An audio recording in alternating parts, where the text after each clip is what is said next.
I'm so excited. Today I am doing a tutorial on how to make basic stock, preferably chicken stock. We are making chicken stock today. I have made this for over a decade now. I am a big believer in bone broth and the power that it has to heal, not only just to make us feel better, and it has collagen and all those other beneficial nutrients, but it also heals the gut. And so I'm a big believer in bone broth, and I have been doing this for over a decade now. Today we're doing chicken stock. So it's the difference between bone broth and stock is bone broth is just the bones with water, and you boil it down till you get a broth. I'm making a stock, so it has vegetables in it, and I'm using the meat from the chicken. So this is an uncooked chicken, and I will be adding other things too to add more of a gelatin type stock. So you want to have as much gelatin in it because that's where it heals the gut. So for my stock, I have an onion. Now I don't cut it and I don't dice it perfectly because it's gonna boil down and it's gonna cook down, and I discard it when we're done. So it goes in the garbage when we're done. So I just kind of cut it into quarters. And then I have a whole chicken here. This is a pasture raised chicken that I found at Trader Joe's, which was awesome.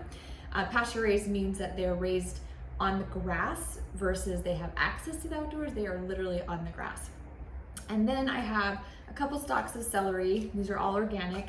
And I have a couple carrots here. So they're not cut. I'll probably just break them and put them in. And then I have some spices. Normally when I do my stock or bone broth, I don't put spices in it. I usually add the spices, but I thought it'd be fun to add spices to it. Everything is gonna get thrown away at the end. So the only thing we want is the liquid. So I thought it'd be fun to add a little flavor to it. And then you'll need some apple cider vinegar, make sure it's raw in it. And then a special spoon that has holes in it, and you'll see why.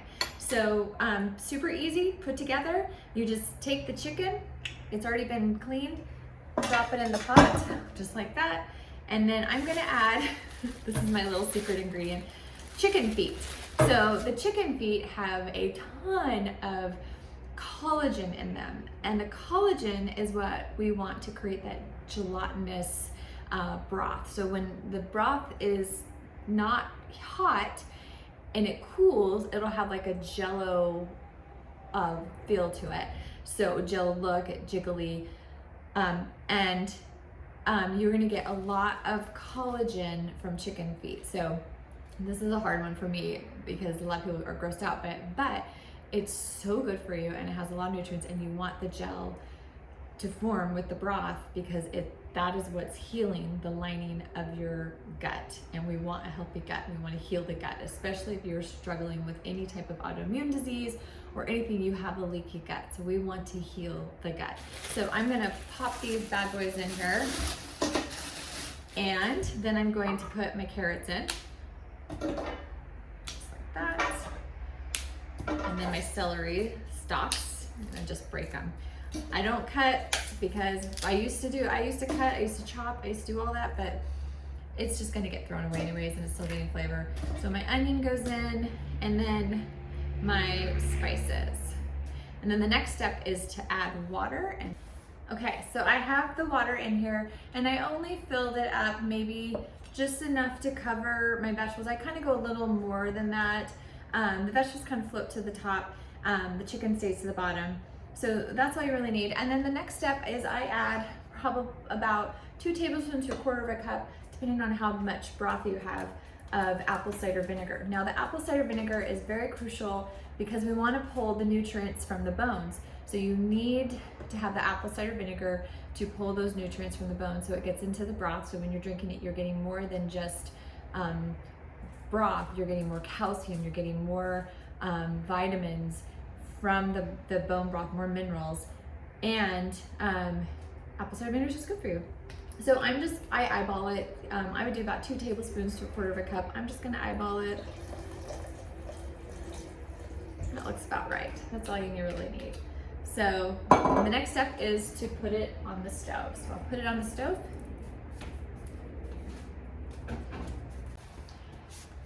So now that it's on the stove, you want to let it sit for about 30 minutes so it pulls, so the apple cider vinegar will pull more minerals out.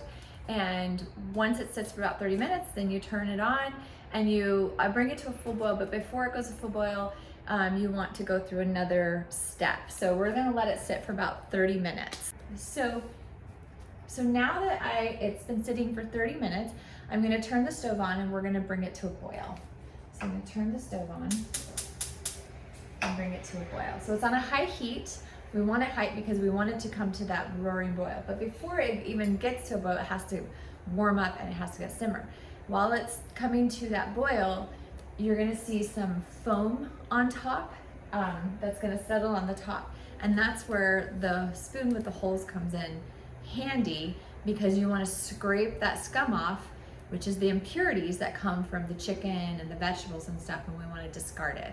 So as it comes to that boil, you scrape the scum off, discard it. I usually grab a bowl and then I will throw it away because we don't want that in our broth. We wanna keep it as clean as we can. Now you're not gonna get all of it out, but that's okay, you're gonna do your best.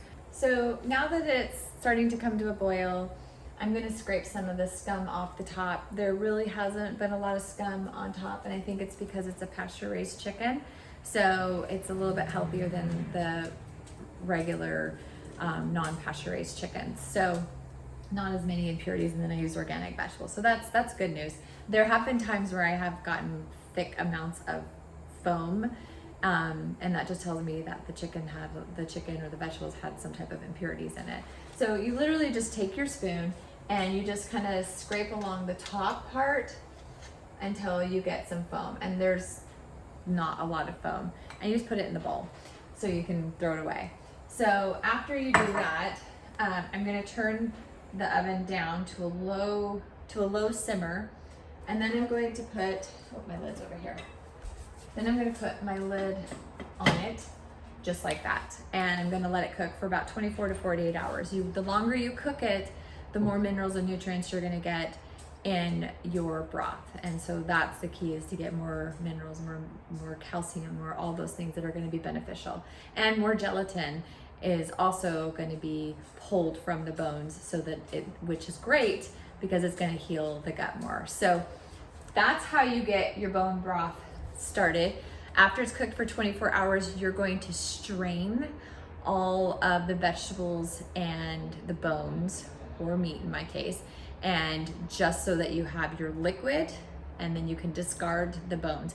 I like to give the meat to, if you have animals, I make sure that there's no bones, but it's so cooked down, the bones are like soft, brittle, it wouldn't hurt them, they won't choke on them, I'm just saying.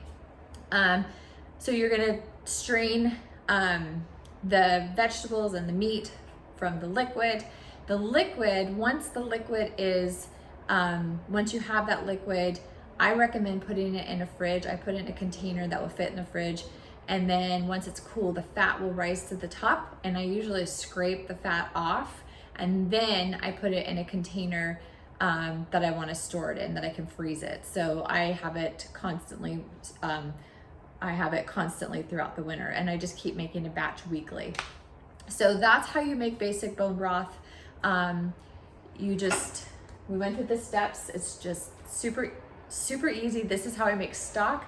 The difference between stock and bone broth is you get vegetables, and bone broth is just bones and water. So we did a stock, which is more hearty, I think.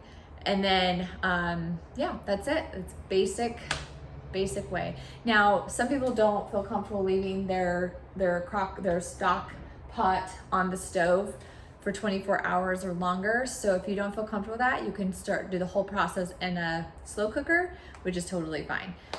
You can also do it in a pressure cooker. I am not very good with pressure cookers. I like to do it the old-fashioned way and cook it longer because I feel like I'm getting more minerals. So I'm not, but for quick and easy bone broth, the pressure cooker seems to be a really good, quick way to do it as well.